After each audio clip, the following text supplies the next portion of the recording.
بسم اللہ الرحمن الرحیم۔ سب سے زیادہ احادیث سرور کائنات کی آیا نماز سے متعلق ہے، آیا روزے سے متعلق ہے، آیا حج سے متعلق ہے، آیا نکاح سے متعلق ہیں، تجارت سے متعلق ہیں، طلاق سے متعلق ہیں، حدود کے متعلق ہیں، قصاص ہیں، دیات ہیں۔ کون سے موضوع پہ سب سے زیادہ احادیث ہیں؟ تو تمام مسلمانوں کے درمیان میں اگر آپ دیکھیں گے تو رسول خدا کی سب سے زیادہ احادیث فضائل آل محمد میں ہے۔ پتہ نہیں مجمع ہے یا نہیں ہے، سب سے بڑی ذمہ داری سے پیش کر رہا ہوں، سب سے زیادہ احادیث فضائل اہل بیت میں ہیں، اور ان میں بھی سب سے زیادہ فضائل مولا علی کے ہیں کہ خود سرور کائنات فرما گیا کہ لو کان البحار مدادا والاشجار اقلاما، اگر سارے سمندروں کے پانی کو سیاہی میں بدل دیا جاتا، سارے درختوں کو قلم بنا دیا جاتا، سارے کے سارے انسان لکھنے والے ہوتے، جن گننے والے ہوتے، زمین سے آسمان کے درمیانی فاصلے میں علی کے فضائل کو لکھا جاتا، تو یہ تمام چیزیں ختم ہو جاتی، لیکن پیغمبر فرماتے ہیں میرے بھائی علی کے فضائل ختم نہ ہوتے۔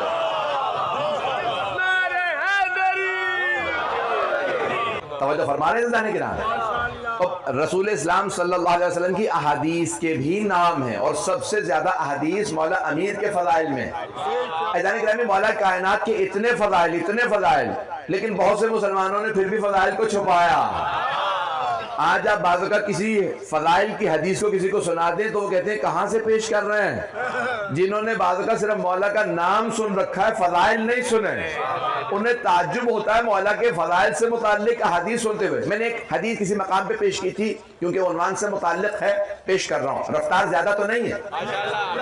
عزیزان گرامی، سرور کائنات کی ایک حدیث ہے، اے میرے بھائی علی، یا علی، اگر مجھے اپنی امت کے گمراہ ہو جانے کا خطرہ نہ ہوتا، پتہ نہیں مجمع ہے یا نہیں ہے، بھئی حبیب خدا کے الفاظ ہیں، اے میرے بھائی علی، اگر مجھے اپنی امت کے گمراہ ہو جانے کا خطرہ نہ ہوتا، جیسے عیسائیوں نے عیسی ابن مریم کو اللہ کا بیٹا کہنا شروع کر دیا، نہیں ہے سارا مجمع، تو اے میرے بھائی میں آپ کے وہ فضائل سناتا کہ میری امت آپ کے قدموں کی خاک اٹھا کے آنکھوں سے لگاتی۔ بھئی حضرت عیسیٰ نے کیا کیا تھا؟ جو لا علاج تھے ان کا علاج کیا، مردوں کو ٹھوکر ماری، قم بإذن ربک کی، یہ سارا مجمع نہیں ہے، میں مردوں کو زندہ کیا قم بإذن ربک کہہ کے، تو عیسائی کہنے لگے مردے زندہ کیے اللہ کا بیٹا۔ مولا علی نے ان سے کئی گنا زیادہ معجزات دکھائے، تو سرور کائنات نے کہا میرے بھائی علی، یہ ساری میری امت آپ ہی کو خدا مانتی، اسی لیے میں نے آپ کے فضائل نے بیان کی، ابھی پیغمبر نے چھپا کے بیان کیے تو اتنا بیان کیا، پتہ نہیں مجمع ہے یا نہیں ہے۔ خود حبیب خدا صلی اللہ علیہ وسلم فرما رہے ہیں میرے بھائی میں وہ فضائل آپ کے بیان کرتا، میری امت، بس پیغمبر نے کہہ دیا کہ میں بیان کرتا، امت آپ کے قدموں کی خاک اٹھا کے آنکھوں سے لگاتی، ہم آنکھوں سے لگاتے ہیں، ایسا ہے یا نہیں ہے؟ عزیزان گرامی، سرور کائنات نے فرمایا انی تارکن، مکمل کر رہا ہوں موضوع کو، یہ میرے عشرے کا موضوع ہے، میں نے خلاصہ کر کے جتنا تیز چاہا میں پڑھ سکتا تھا اتنا میں نے پڑھ دیا۔ انی تارکن، بے شک کہ میں تمہارے درمیان چھوڑے جا رہا ہوں دو گراں قدر چیزیں، انی تارکن فیکم الثقلین کتاب اللہ و اطرتی اہل بیت، اللہ کی کتاب اور اپنی اطرت اپنے اہل بیت۔ صحیح مسلم میں امام مسلم ابن حجاج، صحیح بخاری صحیح مسلم بڑی مشہور کتابیں ہیں، تو صحیح مسلم میں امام محمد ابن یعنی مسلم ابن حجاج نے لکھا ہے کہ رسول اسلام نے جب فرمایا نا دو گراں قدر چیزیں چھوڑے جا رہا ہوں، تو کتاب اللہ کا بتایا، پھر اللہ کی کتاب کے کچھ فضائل بیان کیے، اور پھر کہا وَعِتْرَتِ اہل بیتی، تو فوراً پیغمبر نے صحابہ سے کہا وَأُذَكِّرُكُمُ اللَّهَ فِي اہل بیتی، کچھ لوگ بغیر ترجمے کے پہنچ گئے ہیں، وَأُذَكِّرُكُمُ اللَّهَ فِي اہل بیتی، تین مرتبہ صحابہ سارے کہتے ہیں پیغمبر نے 3 مرتبہ یہ جملہ دہرایا، او میرے صحابہ، اللہ کی خاطر میں تمہیں یاد دہانی کرا رہا ہوں اپنے اہل بیت کی، سارا مجمع نہیں ہے، حبیب خدا نے 3 مرتبہ 3 مرتبہ یہ جملہ کہا، او میرے صحابہ میں یاد دہانی کرا رہا ہوں، ریمائنڈر دے رہا ہوں، تذکر دے رہا ہوں، اذکرکم اللہ فی اہل بیتی، اللہ کی کتاب کا نہیں کہا، اپنے اہل بیت کا کہا، یعنی پیغمبر کو ڈر تھا یہ اللہ کی کتاب رکھیں گے اہل بیت چھوڑ دیں گے۔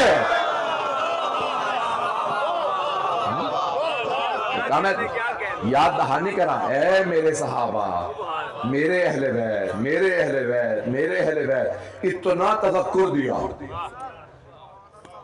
نہیں، کچھ لوگ پہنچ گئے ہیں، اتنا تذکر دیا حبیب خدا نے، میرے اہل بیت کو نہ بھلانا، ان کی توہین نہ کرنا، پھر بھی اہل بیت علیہ السلام کو وہ مقام نہیں دیا امت نے جو ان کا حق بنتا تھا۔ میری باتیں بری تو نہیں محسوس ہو رہی ہیں؟ فیضان گرامی سرور کائنات نے 3 مرتبہ کہا وَأُذَكِّرُكُمُ اللَّهُ، اے میرے صحابہ میں تمہیں تذکر دے رہا ہوں، یاد دہانی کرا رہا ہوں۔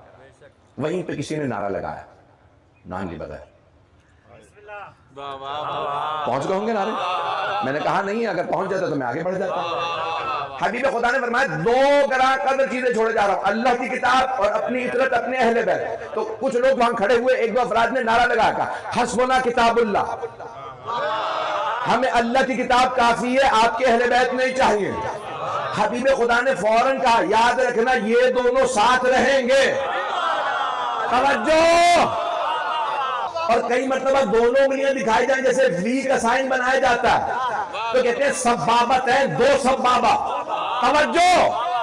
اگر ایسی 2 انگلیاں دکھائی جائیں دونوں ساتھ ہیں تب بھی کہتے ہیں سبابت ہے، 2 سبابہ۔ اور اگر کہا جائے ایسے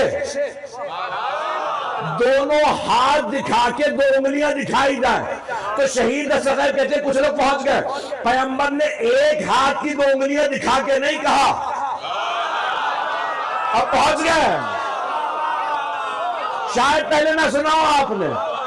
شہید کہتے ہیں نہیں، پیغمبر نے ایسے کہا یہ دونوں ساتھ ساتھ رہیں گے، ایک ہاتھ کی 2 انگلیاں تو ساتھ ہی رہتی ہیں۔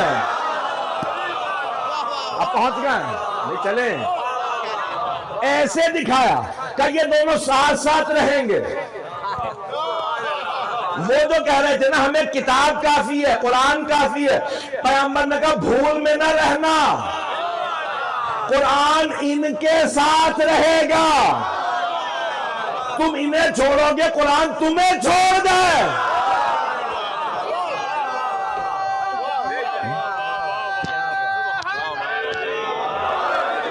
کہ سرور کائنات ربا چھالی القرآن والقرآن یلعنہ، میں نے ترجمہ نہیں کیا ابھی، بہت سے قرآن کے پڑھنے والے ایسے ہیں کہ جن پہ خود قرآن ہی لعنت کرتا ہے۔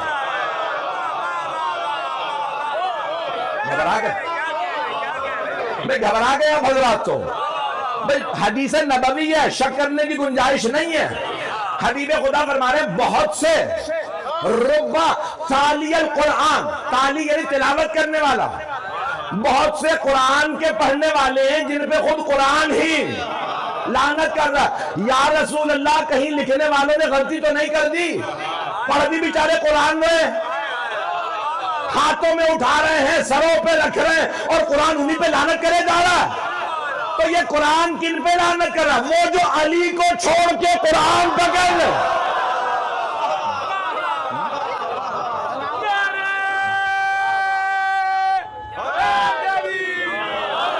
بھائی اگر میں اس بات کو پہنچا سکوں کہ جناب آدم علیہ السلام کے پاس بھی اللہ نے 3 چیزوں کو بھیجا، کہا آدم ایک کا انتخاب کر لیجئے، جناب جبرائیل آئے، کہا کہ اے آدم اللہ نے بھیجا ہے، یہ عقل ہے، یہ علم ہے، اور یہ دینداری ہے، تقوی ہے۔ اللہ کہتا ہے ایک چیز انتخاب کر لیجئے، باقی 2 میں لے جاؤں گا۔ تو جناب آدم علیہ السلام نے فرمایا اے جبرائیل مجھے تو تینوں کی ضرورت ہے، یہ عقل بھی چاہیے، علم بھی چاہیے، تقوی بھی چاہیے۔ کیوں؟ کہنے اللہ نے کہا کہ بھائی ایک کا انتخاب کیجئے، باقی 2 چلے جائیں گے۔ جناب آدم نے دیکھا، سوچا کبھی عقل دے جاؤ، اب وہ دونوں بھی رک گئے، علم بھی تقوی بھی۔ تو کہا کہ بھئی کہا تو تھا ایک کو انتخاب کر لو، کہا اللہ نے ہمیں کہہ کے بھیجا تھا جہاں عقل رہے وہیں رہنا،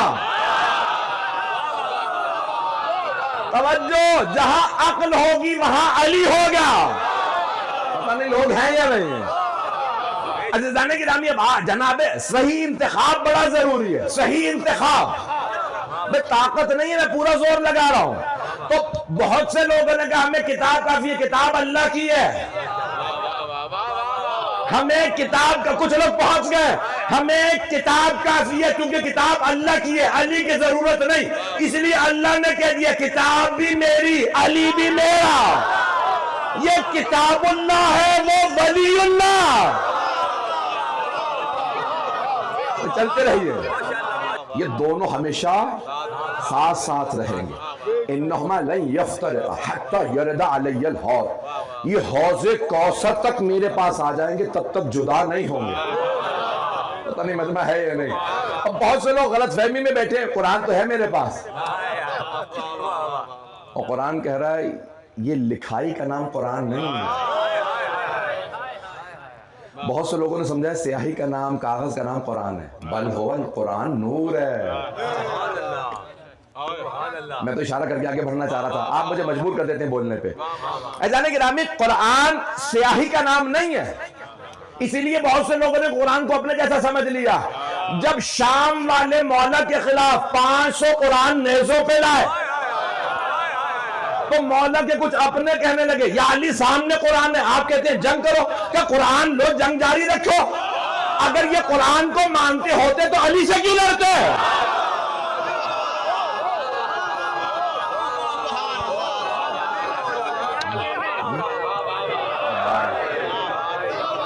توجہ فرما رہے ہیں بھائی, یہ اگر قرآن کو مانتے ہوتے, متوجہ ہیں میرے بھائی نے لکھا علی مع القرآن والقرآن مع علی, علی قرآن کے ساتھ, قرآن علی کے ساتھ. کہ یہ قرآن کو نہیں مانتے اس لیے لڑنے آئے ہیں, قرآن لو جنگ جاری رکھو. کہ یا علی جنگ نہیں کریں گے, سامنے قرآن ہے. کہ یہ قرآن سامت ہے, میں ناطق ہوں.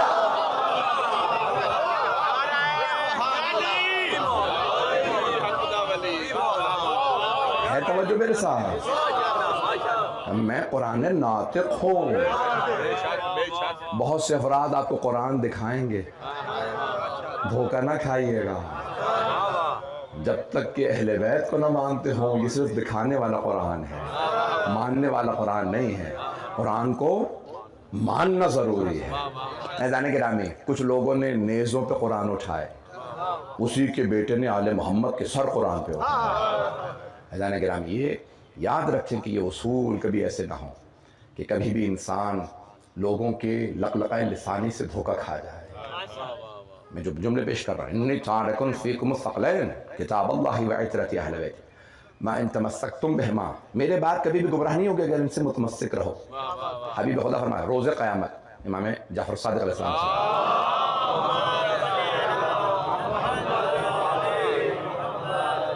مجھے نہیں معلوم میرا مجمع چیزوں پہ متوجہ ہو رہا ہے یا پریشان ہو رہا ہے. روز قیامت 4 علم بلند ہوں گے, 4 پرچم بلند ہوں گے. حبیب خدا ایک ایک پرچم سے الگ الگ سوال کریں گے. پہلے سے پوچھیں گے بتاؤ قرآن و اہل بیت کو مانا تھا؟ پہلے پرچم جو تلے لوگ کھڑے ہوں گے, نہ کہا قرآن پتہ تھا نہ اہل بیت. کہیں گے تمہارے لیے جنت نہیں ہے, میری شفاعت تمہارے لیے. دوسروں سے پوچھیں گے بتاؤ قرآن و اہل بیت کو مانا؟ تو دوسرا گروہ کہے گا ہاں ہم نے قرآن کو مانا, اہل بیت کو رہنے دیا. کہا تمہارے لیے بھی شفاعت نہیں. تیسرے گروہ سے پوچھیں گے بتاؤ قرآن و اہل بیت کو مانا؟ کہا اہل بیت کو مانا, قرآن کو نہیں مانا. کہا تمہارے لیے بھی شفاعت نہیں. چوتھا گروہ کا مولا یہ علم کس کے ہاتھ میں ہوگا؟ کہا علی ابن ابی طالب. سوال کریں گے بتاؤ قرآن و اہل بیت کو مانا؟ کہا ہم نے قرآن کو بھی سر پہ رکھا, آل محمد کو بھی سر پہ رکھا. ہم نے قرآن کو بھی چوما, آل محمد کو بھی چوما. ہم نے نہ کبھی قرآن کا انکار کیا نہ ہم نے آل محمد کا انکار کیا. عزیزان گرامی, دونوں کی تعظیم واجب ہے. جملہ پیش کر رہا ہوں, لا یمسہ الا المطہرون, قرآن کو کوئی مس ہی نہیں کر سکتا سوائے اس کے کہ جو پاک ہو. سارا مجمع نہیں ہے. اب تمام مسلمانوں نے, شیعہ سنی علماء فقہاء نے فتویٰ دیا وضو نہ ہو تو قرآن کی لکھاؤ کو چھو نہیں سکتے. بغیر وضو کے قرآن کی لکھائی کو مس نہیں کر سکتے. جلد کو چھو سکتے ہیں, کاغذ کو چھو سکتے ہیں, لکھائی کو نہیں. جب تک وضو نہ ہو تب تک قرآن کی لکھائی کو مس کرنے کی اجازت نہیں. قرآن صامت کو مس کرنے کے لیے جسم پاک ہونا شرط ہے، اہل بیت کو مس کرنے کے لیے شجرہ پاک ہو۔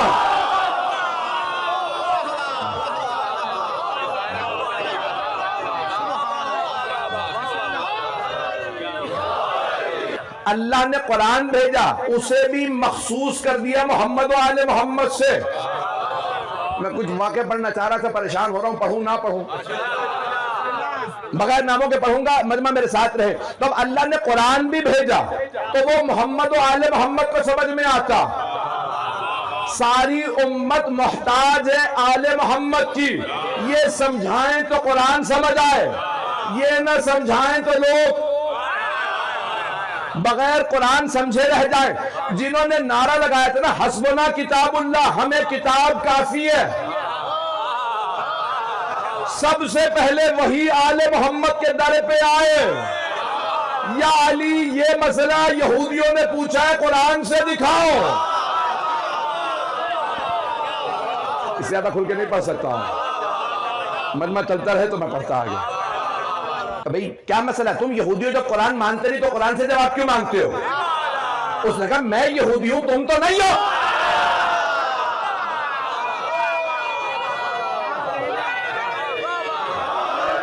کہ قرآن سے اس مسئلے کا جواب دکھا، کہ قرآن سے نہیں جانتا، کہ پھر تمہارا دین جھوٹا، معاذ اللہ تمہارے نبی جھوٹے ہیں، یہ قرآن نہیں صحیح۔ اس نے کہا رک جاؤ، ساتھ والے سے پوچھتا ہوں، کہ مسئلہ قرآن سے چاہیے، کہ مجھے بھی نہیں پتا۔ سب سے پوچھتے رہے، کہ چلو پھر علی کے در پہ ہی چلتے ہیں۔ دروازے پہ دستک دی، کہ یا علی اسلام پہ وقت آن پڑا، یہ آ کے پیغمبر کی توہین کر رہے، کہتے قرآن سے دکھاؤ۔ مولا نے نہیں کہا تم نے تو کہا تھا ہمیں قرآن کافی ہے۔ بھئی جو وارث ہوتا ہے وہ پرواہ نہیں کرتا کون در پہ آیا۔ پتہ نہیں لوگ ہیں یا نہیں۔ ایک مرتبہ مولا امیر علیہ السلام نے کہا لاؤ قرآن دو، جو جس قرآن میں تلاش کر رہے تھے ہاتھ میں لیا، میں اپنے انداز سے پیش کروں۔ اور مولا نے کیا کیا ہوگا؟ قرآن کو کھولا ہوگا، آیت نے نکل کے مولا کو سلام کیا ہوگا اور کہا ہوگا یا علی مجھ میں جواب ہے۔ تو اب تاریخ یہ کہتی ہے کہ مولا نے قرآن لیا، دیکھتے ہوئے کہا لاؤ قرآن دو، نہ قرآن کو دیکھا، یوں کھولا کہ یہاں جواب ہے۔ کہ یا علی یہ بغیر دیکھے آپ نے کیسے بتایا؟ تو میں اپنے انداز سے کہوں، میرے مولا کہیں گے اگر دیکھ کے بتاؤں تو وارث کیسا؟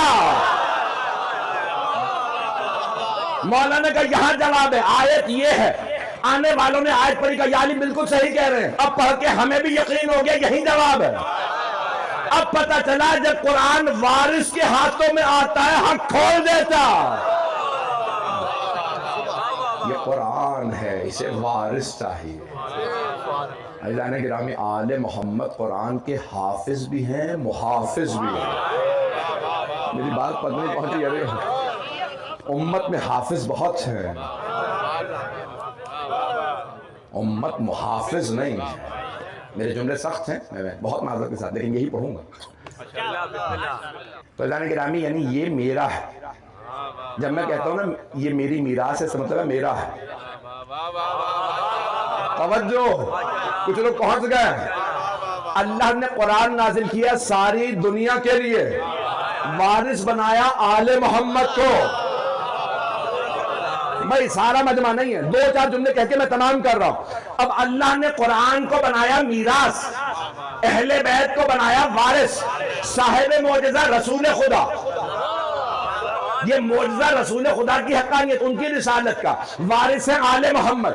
اب آپ کہیں چلے جائیے، پورے پاکستان میں چیلنج کر کے کہہ رہا ہوں، جہاں جائیں گے کوئی آدمی آپ دیکھیں گے نا کہ آپ قرآن پہ کوئی کتاب رکھیں، فوراً کہے گا نیچے رکھو۔ تمام مسلمان کہیں گے کسی کتاب کو قرآن پہ مت رکھو۔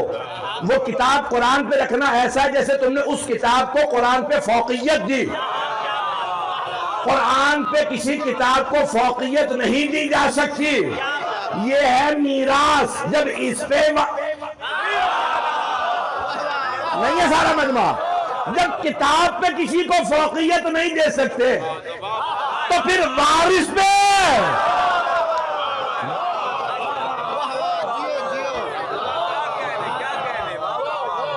وارث کو پتہ ہوتا ہے میراث کیسی ہے، اس میں کیا کیا چیزیں ہیں، رموز کیا ہیں، ناسخ کیا ہے، منسوخ کیا ہے، اس میں محکم کیا ہے، متشابہ کیا ہے، مطلق کیا ہے، مقید کیا ہے، عموم کیا ہے، خصوص کیا ہے۔ یہ مولا علی کے خطبے میں ہے۔ مولا نے سارا خطبہ دیا کہ جو یہ چیزیں نہیں جانتے وہ تفسیر کیسے کر لیتے ہیں؟ کیا کچھ پیغمبر کے ساتھ مکے میں تھے مدینے میں نہیں، کچھ مدینے میں تھے مکے میں نہیں، کچھ سفر میں ساتھ تھے حضر میں نہیں، پتہ نہیں مجمع ہے یا نہیں۔ کیا کچھ لوگ پیغمبر کے ساتھ تب تھے جب آیت منسوخ نہیں ہوئی تھی، کچھ جب ناسخ آئی تب ساتھ تھے؟